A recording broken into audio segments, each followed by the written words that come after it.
Bom dia, minha gente, tudo bem? Um abraço a todos aí, passando para a gente conversar um pouco, né? Teremos rodada do Campeonato Brasileiro. O Vitória joga amanhã, sábado, e o Bahia na próxima segunda-feira. O Vitória enfrentando o Fluminense dentro de casa, dentro do Barradão, tentando se afastar um pouco dessa confusão aí da zona de rebaixamento. E o Bahia brigando mais uma vez pela permanência dentro desses 8 melhores colocados, né, para a Libertadores da América, pré-Libertadores pelo menos, já que a esperança de o Bahia ficar entre os primeiros 4 colocados ali já foi, né? Aí já era muito complicada essa situação. Se distanciou demais, vacilou em algumas oportunidades e agora vai ter que brigar aí por pré-Libertadores, mas tem toda a condição. Bahia enfrenta o Vasco segunda-feira e vamos falar sobre isso daqui a pouco. O Vitória joga amanhã contra o Fluminense do Rio de Janeiro e assim, minha gente, não é um jogo fácil, sendo muito sincero com o torcedor do Vitória. São jogos que o Vitória tem tido aí e vai continuar tendo, jogos de 6 pontos contra times que disputam ali com o Vitória a zona de rebaixamento, tentando sair dali. E o que é que acontece com o Fluminense? O Fluminense conseguiu sair dali. Depois que ele perdeu para o Botafogo, ele vem de 3 vitórias consecutivas. A última foi para o Atlético do Paraná. O Atlético do Paraná também fraquinho, né? Lá de Paraná é um dos candidatos fortes agora ao rebaixamento. Mas o Fluminense venceu o Flamengo 2-0 lá dentro do Maracanã. Então a gente não pode desprezar o que o Fluminense tem feito nos últimos jogos. O Fluminense está jogando uma bola gigante, maravilhosa. Não, não está. É uma realidade. Mas a nível de defesa, o time do Fluminense tem se defendido bem e a gente sabe que o Mano Menezes, ele sempre se destacou em fazer uma fortaleza lá atrás, na sua cozinha, no setor defensivo, e jogar por uma bola lá na frente, uma jogada trabalhada, quando ele tem um time tecnicamente com qualidade, como é o Fluminense. Nós não podemos desprezar um jogador como o Arias, jogador titular de sua seleção, o Ganso, que está jogando muita bola. Tem os meninos lá da frente, né? A gente não sabe quem é que vai jogar. O Keno está à disposição para jogar. O Lima tem jogado muito bem, não é?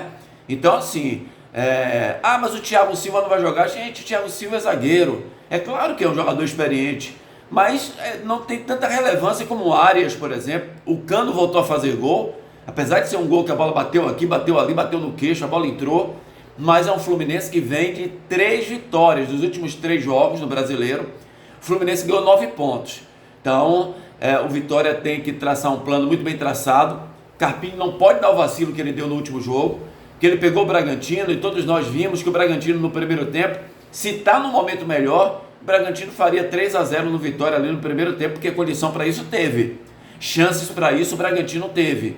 Só que o Bragantino também não está jogando nada, é o outro candidato aí ao rebaixamento. Então o Carpini não pode dar aquele vacilo que ele deu de tirar Felipe Machado do time, um cara que é um construtor, é um cara que marca e constrói. Luan, tudo bem, que é o primeiro volante, o cara já está adaptado ali, não tem qualidade para sair para o jogo, mas marca muito bem. Aí você tem que ter o quê? Um cara com construtor, uma qualidade para sair, como Felipe Machado. Outro erro do Carpini, colocar o Jean Mota no meio de campo, cara totalmente fora de contexto, né? Sem ritmo de jogo. E o Vitória que vinha numa postura de 3 atacantes, isso mexe muito com o grupo, sabe? Com o coletivo do grupo. Você sai de repente do sistema com 3 atacantes e com um volante construtor, aí você tira esse volante construtor, coloca Hiller, que é um jogador mais de marcação, e é com o Jean Mota. Então o time do Vitória ficou muito paralisado na realidade naquele primeiro tempo contra o Bragantino. Mateuzinho perdeu o espaço, porque ia de encontro com o Jean Mota, e os dois lá da frente, sem o Alejandro, tiveram muitas dificuldades contra a equipe do Bragantino. Mas a gente espera que o Carpini possa fazer as alterações. Everaldo entrou, fez o gol, é uma opção, e o cara quando entra faz o gol, e é um time que ele já jogou. Tem a questão da lei do ex contra o Fluminense. Então o Everaldo é um jogador que tem a sua experiência em Série A do Campeonato Brasileiro, e nesse momento tem que se usar, em um momento difícil, jogadores mais experientes. Então o Everaldo é uma possibilidade para que o Carpini possa colocar nessa partida de amanhã contra o Fluminense. E aí eu acho que entra o Mosquito no lado, Alejandro voltando ao time, que dá uma consistência melhor lá no ataque, faz a parede bem ali, né? E tem feito gols, é artilheiro do Vitória, né? Tem 7 gols, 4 assistências, né? nesse campeonato. Tem uma performance boa. Então eu acho que o Carpini deve escalar o time direito certinho. É aquele tipo de jogo onde o Vitória tem que se doar 100% dentro de campo, porque senão a situação fica complicada para a equipe rubro-negra. Participação com certeza do torcedor, o estádio vai estar lotado e isso é um handicap, né? Uma vantagem aí para que o Vitória possa enfrentar de frente a equipe do Fluminense jogando dentro de casa. O Bahia joga segunda-feira e aí teve folga, né? Ontem para os jogadores do Bahia, aquela coisa da obrigação da Lei Pelé de dar um dia de folga aos jogadores, mas aí vem de contrapartida, né? Semana passada o Bahia deu 4 dias de folga ao jogador. Será que numa conversa com os atletas, ó, nós vamos dar 4 dias na semana que vem, né, essa folga vai entrar? Eu acho que poderia ter feito isso.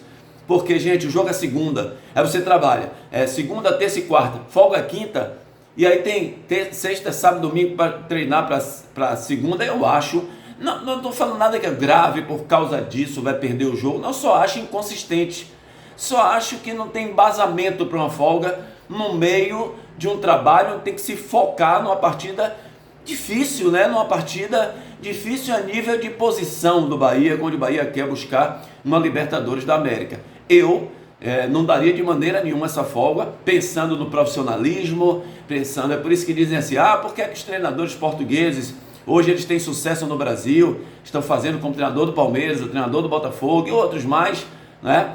Pelo mundo afora, porque eu acho que existe nos treinadores portugueses, além da parte que está na Europa, né, o futebol que eles trabalham com mais dinamismo, com mais intensidade, a seriedade do trabalho. Aqui no Brasil parece que os treinadores ainda ficam com aquela coisa com o jogador, o jogador quer uma folga, vou ganhar ponto com o jogador, ele vai jogar por mim porque eu vou dar uma folga a ele. Eu não vejo assim, eu acho que o jogador de futebol ganha muito dinheiro para trabalhar e quando chega ali no seu treinamento tem que trabalhar. Essa folga aí no meio do caminho, mas tudo bem, né? Cada um com o seu pensamento, com a sua metodologia. Eu sei que o Bahia tem que ganhar do Vasco da Gama. Eu assisti ontem, o Vasco venceu a partida ontem, mas um jogo muito fraquinho do Vasco, mais um, né, jogo fraquinho do Vasco, só a torcida ali apoiando o tempo inteiro, e aí o Vasco terminou vencendo por 1-0, mas tem o desfalque de 2 jogadores, e principalmente o Verratti, né?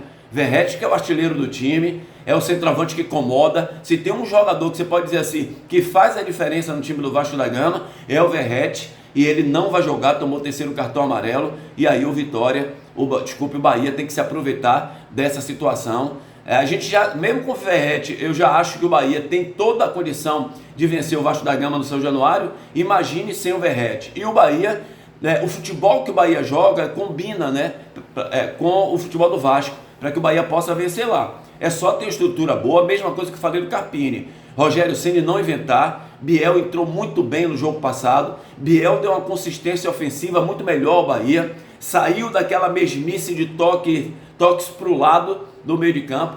Quando você tem um Biel com amplitude do lado esquerdo, você já mete uma bola na vertical, o próprio Juba já cresce no futebol, porque tem alguém ali para ele passar a bola numa linha reta ou na vertical, não precisa estar atravessando diagonal o tempo inteiro.